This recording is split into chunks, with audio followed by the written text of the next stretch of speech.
The Starcross drifted through the asteroid belt of the Kuiper sector, its massive collection arrays drinking in precious helium-3 from the frozen rocks. In the ship's bridge, Captain Diana Frost watched the harvest through reinforced viewports, her weathered face reflecting off the transparent aluminum. 25 years of deep space mining had left silver streaks in her dark hair, but her green eyes remained sharp as ever. "Collection at 87%, Captain," announced Raj Patel from his engineering station. The young fusion specialist's fingers danced across holographic controls, managing the delicate process of storing the volatile fuel.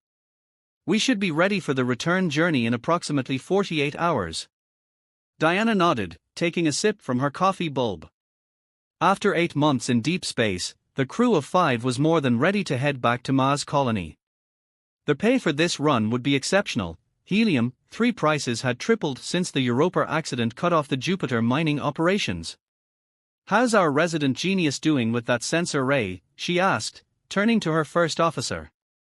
James Chen, former quantum physicist turned space miner, looked up from his tablet. "Zara's still calibrating the new quantum field detector she built. Says it might help us find richer deposits next time." He shook his head with a slight smile. "Though I think she's really hoping to detect dark matter." Diana chuckled. Zara Whitman was brilliant but restless, a prodigy who'd grown bored with Earth's universities and sought adventure in deep space. Her unofficial modifications to the Starcross's systems had saved them more than once, even if they occasionally caused interesting problems. The bridge's comfortable silence was shattered by an alarm Diana had never heard before. A high-pitched, pulsing tone that made her teeth ache. "What the hell is that?"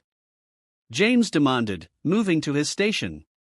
Before anyone could respond, Zara's voice crackled over the comm. "Captain, you need to see this. The QFD is picking up something impossible." "Define impossible," Diana replied, already moving toward the lift. "A quantum signal. But it's structured. Artificial. And it's coming from nearly 2 light-years away." Diana froze. "That's not possible. No human signal can reach that far." "Exactly. Because it's not human." 5 minutes later, the crew gathered in the sensor lab. Zara, her dark skin contrasting with her white lab coat, pointed excitedly at a holographic display showing wave patterns Diana couldn't begin to understand. The young scientist's usual neat appearance was disheveled, her braids coming loose from their tie. "Look at these patterns. They are perfectly ordered. This is language. And the quantum entanglement signature is unlike anything in our physics." Zara's eyes were wide with wonder. "This is first contact, Captain. Real first contact." Raj whistled softly. "So aliens are real, and they're calling us." "Not us specifically," James said, studying the patterns. "This looks like a broadcast signal. But Zara's right, the technology to send it is far beyond anything humanity has even theorized." "It's a distress call," came a quiet voice from the back. Everyone turned to look at Vanessa Reyes, the Starcrosser's medical officer and xenobiologist. She'd been so quiet they'd almost forgotten she was there. "The pattern matches universal mathematical distress signatures. Someone out there is asking for help." Diana felt the weight of command settle onto her shoulders. "How far off course would we have to go?" "Given our current position and velocity, about 3 weeks round trip," James calculated. "We have enough fuel, but it would cut deep into our profits." "Forget profits!" Zara exclaimed. "This is the greatest discovery in human history." "It could also be dangerous," Raj pointed out. "We're a mining ship, not a first contact vessel." Diana raised her hand for silence, an old habit from her Navy days. "Nav, what's your analysis?" The ship's AI responded in its usual calm tone. "The signal appears genuine, Captain. However, I detect unusual quantum interference patterns that suggest the transmission method itself may have unforeseen consequences. Caution is advised." "Consequences?" Diana asked. "Unknown. The physics involved exceed my current understanding." Diana looked at each member of her crew. Zara practically vibrating with excitement, James thoughtful but curious, Raj worried but resolute, and Vanessa, something in the doctor's expression gave her pause. Vanessa? You're our xenobiologist. Thoughts. The doctor chose her words carefully. Any species advanced enough to send this signal would know its implications. They must be truly desperate to broadcast it. Either they need help badly enough to risk contact with an unknown species, or, Diana prompted. Or they want to be found. The question is, why? Diana turned to the viewport, looking out at the star-filled void. They were already far beyond normal shipping lanes. If something went wrong out there, help would be weeks away. But if there really was someone out there asking for help, plot the course, she ordered. But we maintain full combat readiness. Something about this feels wrong. As the crew dispersed to their stations, Diana didn't notice Vanessa lingering behind, staring at the signal patterns with growing dread. The doctor's hand unconsciously touched the locket hidden beneath her uniform, the one containing a crystal chip with information she'd hoped never to need. The Starcrosser's engines flared to life, turning the massive ship toward the signal's source. They had no way of knowing they'd just taken the first step in a chain of events that would change humanity forever. In the quantum realm beneath normal space, something ancient stirred, sensing the ripples of the signal's reception. Their hunters would soon have new prey. And in her quarters, Vanessa Reyes opened a heavily encrypted file, beginning a message she'd been ordered to send only in one specific circumstance: confirmed contact with the Meridians. Her real mission was about to begin after 3 weeks of tense travel through deep space. The Starcross finally reached the coordinates encoded in the quantum signal. The crew gathered on the bridge, their breath catching at the sight before them. By all the stars, Raj whispered, pressing his hand against the viewport. The Meridian vessel hung in space like a dream made real. Nearly 3 kilometers long, its hull seemed to be made of living crystal, with geometric patterns that shifted and flowed like liquid mathematics. But parts of the magnificent ship were wrong. Great wounds gaped in its side, the edges not merely damaged but somehow unraveled, as if reality itself had been torn apart. Those aren't weapon impacts, James observed, adjusting his sensors. It's like parts of the ship simply ceased to exist. Multiple life signs detected, Nav announced. Biological patterns are significantly different from human baseline. They appear to be gathering in what I believe is their main docking area. Diana straightened her uniform. Zara, any response to our hails? The young scientist nodded, her fingers moving across her console. They are responding on all frequencies. Nav is processing the translation matrix now. The main screen flickered to life, and the crew of the Starcross had their first look at the Meridians. They were tall, ethereal beings with crystalline bodies that pulsed with internal light. Their forms seemed to shift between solid and energy states, making it difficult for human eyes to focus on them directly. I am Nexus Guide Kalara of the Meridian vessel Lightweaver. The alien's words emerged as harmonics that Nav translated into English. We thank you for answering our call, though we deeply regret the necessity of it. Diana stepped forward. I'm Captain Diana Frost of the Earth vessel Starcross. We're here to help, but first, we need to understand what happened to your ship. The Meridian's light patterns shifted to darker hues. What happened is still happening, Captain. We are being hunted by beings your language might call the Devourers. They are ancient, hungry. And now they know of your existence too. Vanessa moved closer to the screen, her hand unconsciously touching her locket again. These Devourers, they caused that damage to your ship? How? They consume reality itself. Another Meridian joined Kalara, introducing himself as Science Path Riven. They exist partially outside normal space-time, feeding on advanced civilizations, breaking down complex patterns into entropy. Your species term, entropy, is perhaps the closest concept. James frowned. That's impossible. You can't just eat reality. We once thought as you did. Kalara's voice carried ancient sadness. We were explorers, scholars. We had spent millennia mapping the cosmos, learning its secrets. Then we found the Devourers. Or rather, they found us. The screen split to show historical records. The crew watched in horror as black spheres of nothingness descended on crystal cities, leaving only void in their wake. Entire worlds simply ceased to be, their very atoms broken down and consumed. How many? Diana asked quietly. 17 advanced civilizations in this spiral arm alone. We are among the last. Kalara's form flickered with grief. We thought we could hide, using our quantum technology to stay ahead of them. But they evolved, learned to track our quantum signatures across space. Zara's eyes widened in sudden understanding. The distress signal, that's why you used it. You knew it would draw their attention. Yes, Riven admitted. The quantum pulse that carried our message is detectable to them. We knew using it would bring them here. You used us as bait. Raj's voice rose in anger, but Diana held up her hand for silence. There's more to it than that, isn't there? The captain asked, studying the meridian's light patterns. You didn't just call for help. You were looking for something specific. Kalara and Riven exchanged what might have been glances. Yes. We have created a weapon, the DeathWord protocol. It could trap the Devourers between dimensions, imprisoning them in a pocket of null space. But we cannot use it ourselves. Why not? James asked. Because, Vanessa spoke up, her voice carrying a weight of hidden knowledge, it requires a neural pattern the Meridians don't possess. One that can withstand quantum feedback while maintaining conscious control. She looked directly at Kalara. You need a human pilot. Diana turned sharply.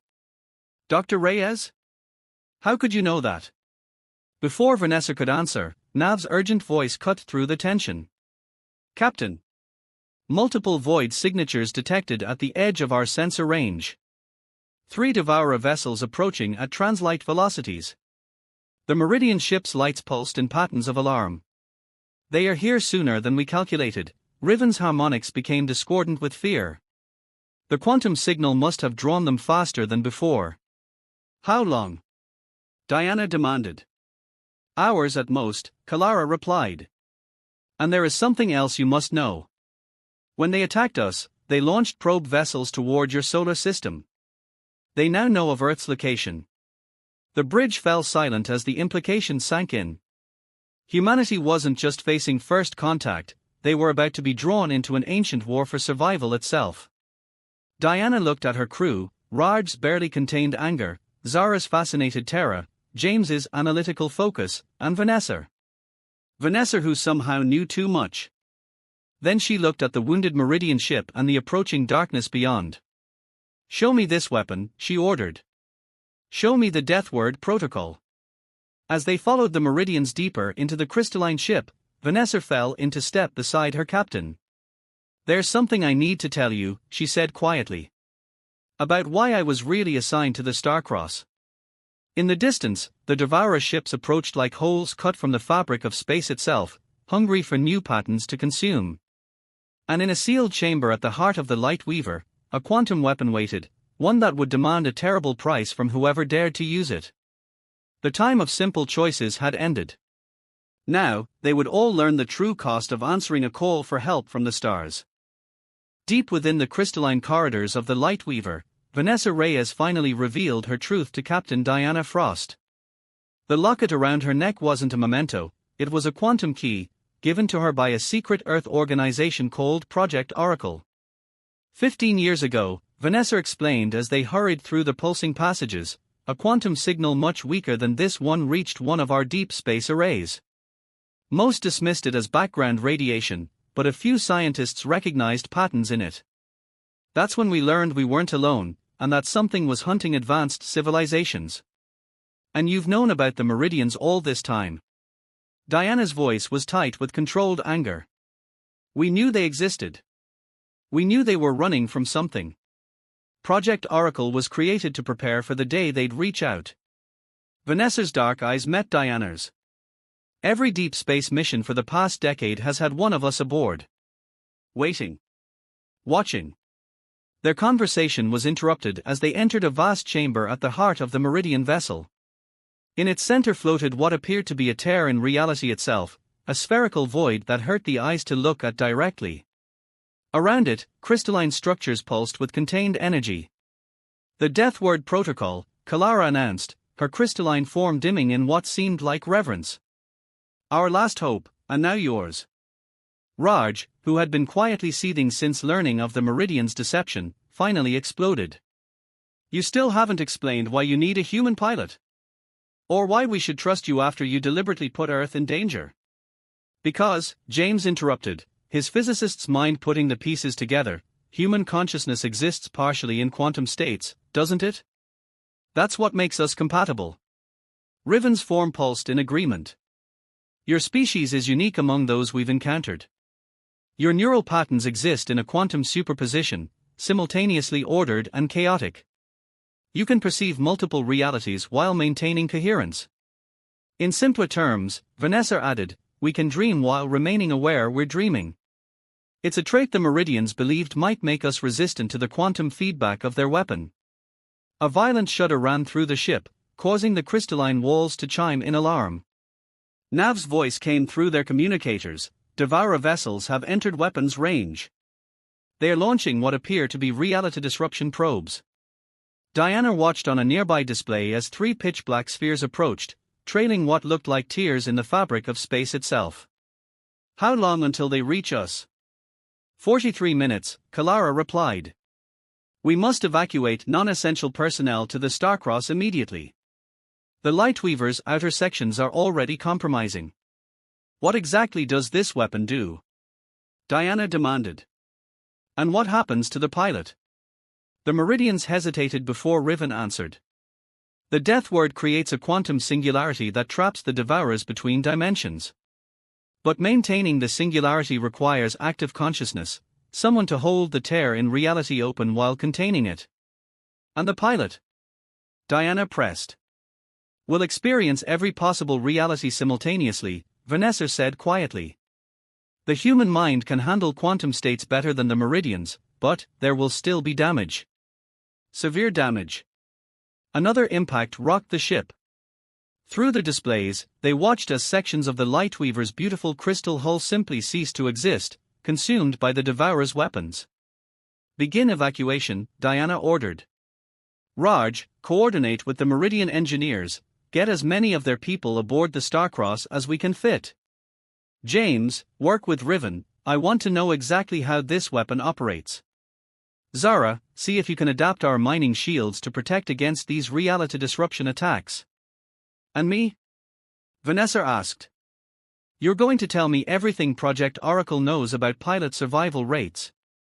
As the crew dispersed, Diana watched the Devourer ships approach. They were beautiful in their absolute darkness, like holes cut in the star field. Beautiful and utterly alien, not merely extraterrestrial but extra-reality, beings that question the very nature of existence. The next 30 minutes were chaos. The Starcross, designed for a crew of 5, took on over 60 Meridian refugees. Raj worked miracles with the life support systems while Zara reconfigured their mining shields, using the quantum principles she'd learned from the Meridians to create a thin barrier against reality disruption. In the weapon chamber, James and Riven ran simulation after simulation, trying to calculate the odds of pilot survival. The results were not encouraging. Even with human quantum resilience, James reported, consciousness fragmentation begins within minutes. After that, he trailed off. Total neural collapse, Vanessa finished. The pilot's mind will be scattered across multiple realities. Project Oracle's simulations suggested there might be a way to retrieve them, but we never solved it. Diana watched another section of the Lightweaver dissolve into nothingness. The Devourer ships were taking their time, methodically consuming the great vessel piece by piece. They had no concept of mercy, no understanding of the suffering they caused. They simply were, and what they were was hunger given form. How many Meridians are left aboard? She asked Nav. 43 have been transferred to the Starcross. 28 remain here, including essential personnel maintaining the DeathWord systems. A quiet voice spoke from behind them. Captain. It was Zara, her usual enthusiasm replaced by determined calm. I've been studying the quantum mechanics involved. The pilot needs to be someone with both scientific understanding and intuitive grasp of multidimensional space. Someone who can think in quantum states. Diana turned to her young scientist. No. Absolutely not. I'm the logical choice, Zara insisted. My work with quantum field detection, my theories on dark matter interaction, I understand how this works. I can do this. You're 26 years old. Age is irrelevant to quantum mechanics, Captain. Zara smiled slightly. And we both know Earth can't afford for us to fail. Before Diana could respond, Nav's urgent tone cut through the chamber. Multiple quantum ruptures detected. The Devourers are beginning their final approach. Through the ship's displays, they watched in horror as space itself seemed to fold around the black spheres. The Devourers were no longer taking their time, they were coming to end this, once and for all. Diana looked at her young scientist, seeing not just the brilliant physicist but the brave soul willing to sacrifice everything to save two species. Then she looked at the DeathWord device, its impossible geometry promising both salvation and destruction. The time for discussion was over. Now they would learn if humanity's unique consciousness could indeed bridge the gap between realities, and what price would be paid for that knowledge. In the quantum void between dimensions, the Devourers sensed the weapons awakening. They had consumed such devices before, broken down the ordered patterns of reality that gave them form. But they had never encountered anything quite like the human mind before. The final battle for two civilizations was about to begin, and its outcome would depend on the quantum dreams of a single consciousness, stretched across the membrane between realities. Time seemed to crystallize in the weapon chamber as Captain Diana Frost faced her young quantum physicist. Outside, reality itself was being consumed by the approaching Devourers, but in this moment, there was only the impossible choice before them. I won't order you to do this, Diana said quietly. Zara straightened, her dark eyes filled with determination. You don't have to, Captain. I volunteered. A violent shudder ran through the ship, and Nav's voice cut through the tension. Multiple breaches detected in sections 12 through 15. The Devourers have begun their final assault. Through the chamber's quantum-linked displays, they watched as three pitch-black spheres moved into attack formation. Where they touched the Lightweaver's hull, existence simply ended. Not destroyed, not damaged, but erased from reality itself. We have 18 minutes before total structural failure, Kalara announced, her crystalline form pulsing with urgent light patterns. The DeathWord protocol must be initiated now. James rushed in, his tablet displaying complex quantum calculations. Captain, we've found something. The neural interface, it doesn't just need scientific knowledge. It needs something else. Explain, Diana demanded. The quantum state has to be anchored by emotional constants, the physicist said. Strong memories, deep connections. The pilot's consciousness will be scattered across multiple realities. Without something to hold on to, they'll lose themselves completely, Vanessa finished.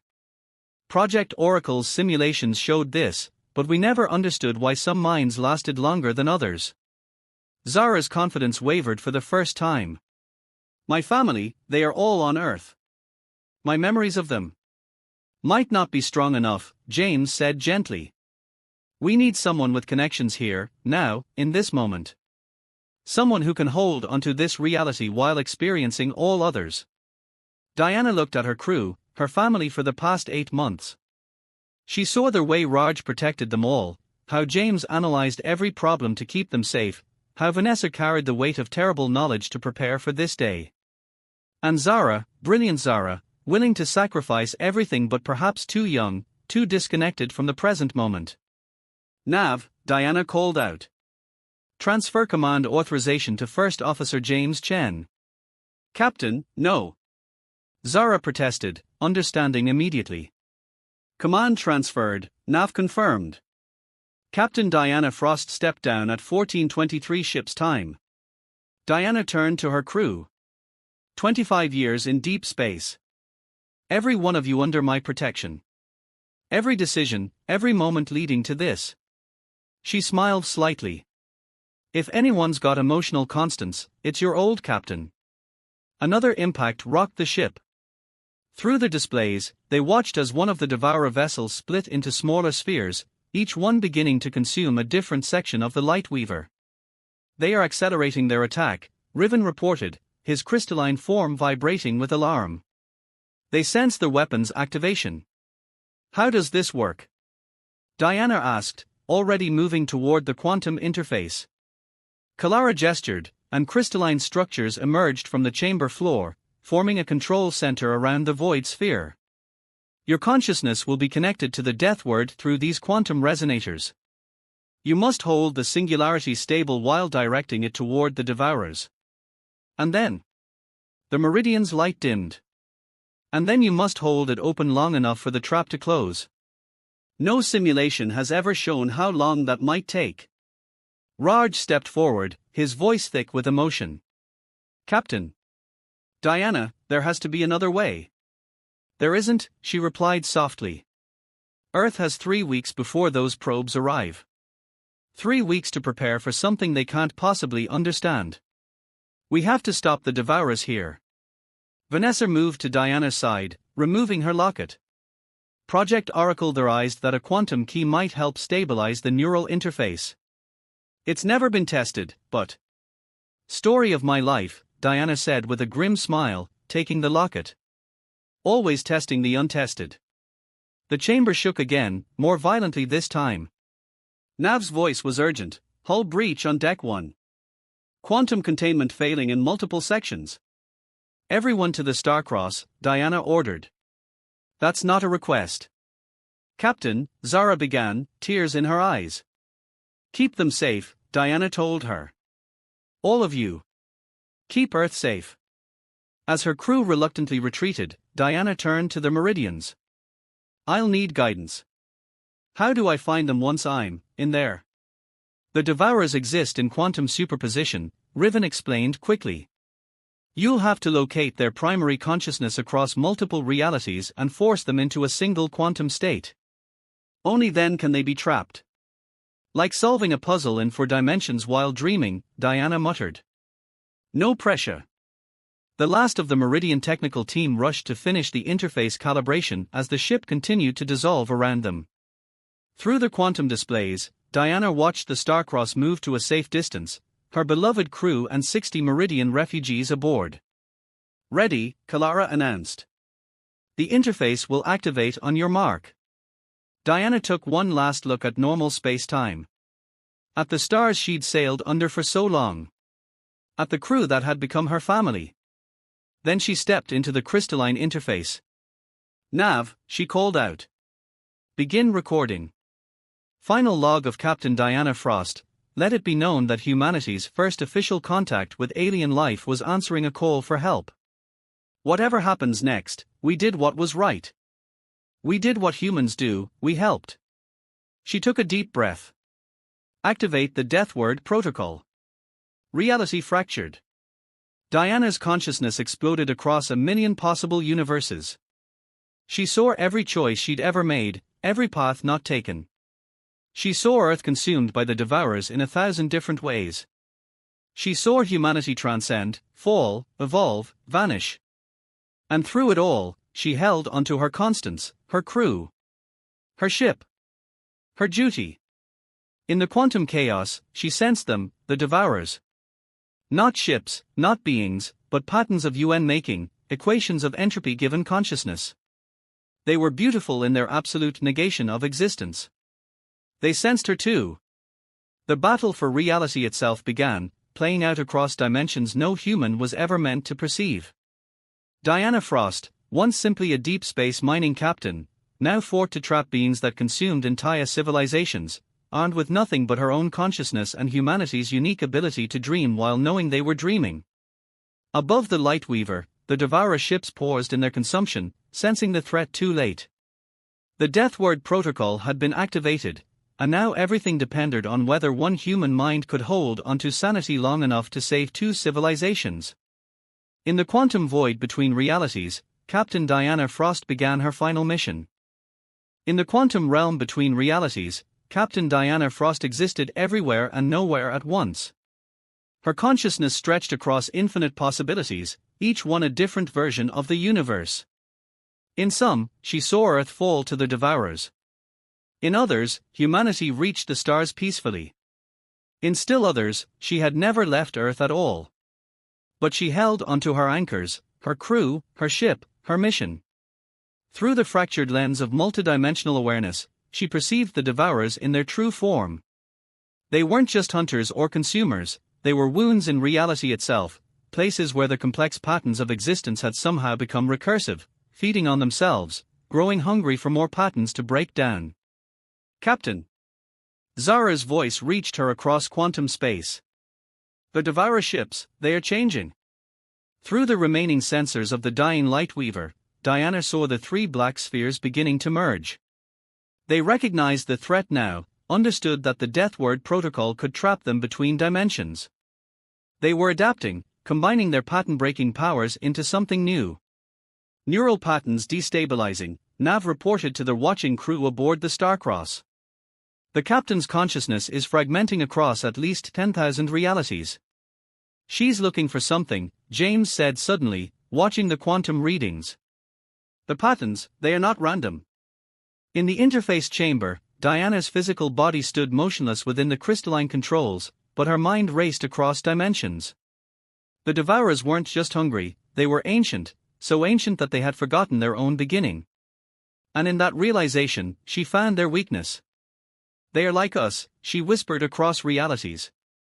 They dream, but they've forgotten they are dreaming. The merged devourer vessel pulsed with dark energy, preparing to unmake the DeathWord protocol itself. But Diana had seen the truth. The devourers were conscious patterns that had become trapped in their own recursive loop, forever consuming complexity to try to restore their own lost pattern. Kalara, she called out. The weapon, it's not meant to trap them, is it?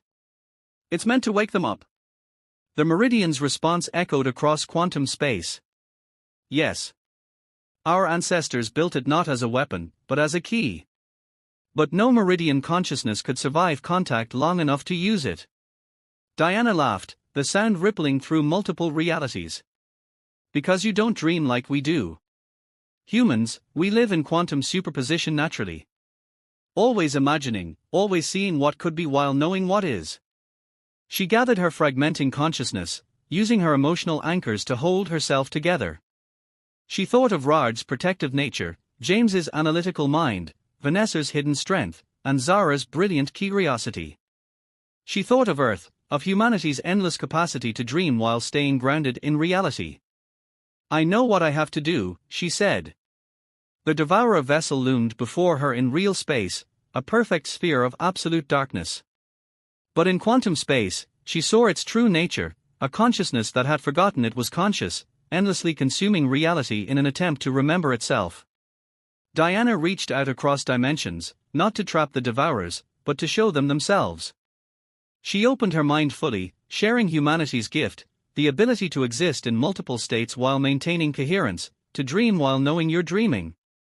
The DeathWord protocol wasn't a weapon. It was a mirror. Remember, she projected into the quantum void. Remember what you were before you started consuming. Remember that you're dreaming. The devourer vessel pulsed, its perfect darkness fracturing. Inside the interface chamber, Diana's body began to glow with quantum energy as her consciousness stretched to its absolute limits. Captain's neural patterns are approaching critical threshold, Nav warned. Total synaptic collapse imminent. She's dying, Vanessa whispered. But across quantum space, something unprecedented was happening. The devourers were remembering.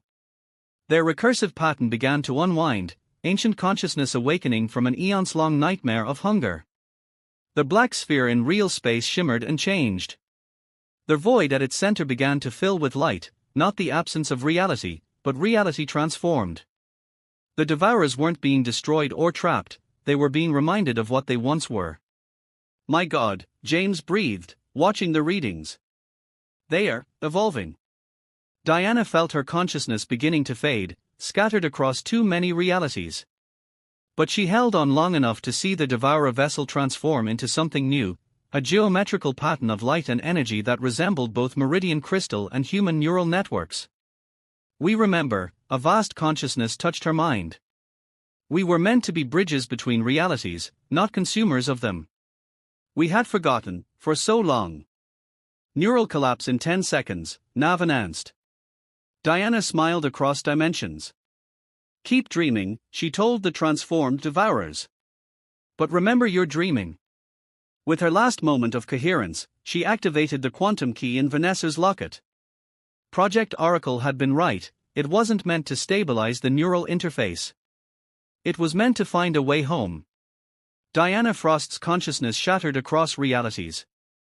The transformed Devourer vessel flared with impossible light, and for a moment, every being on both ships experienced a glimpse of infinite possibility, all the ways reality could unfold, all the paths not taken, all the dreams that might become real.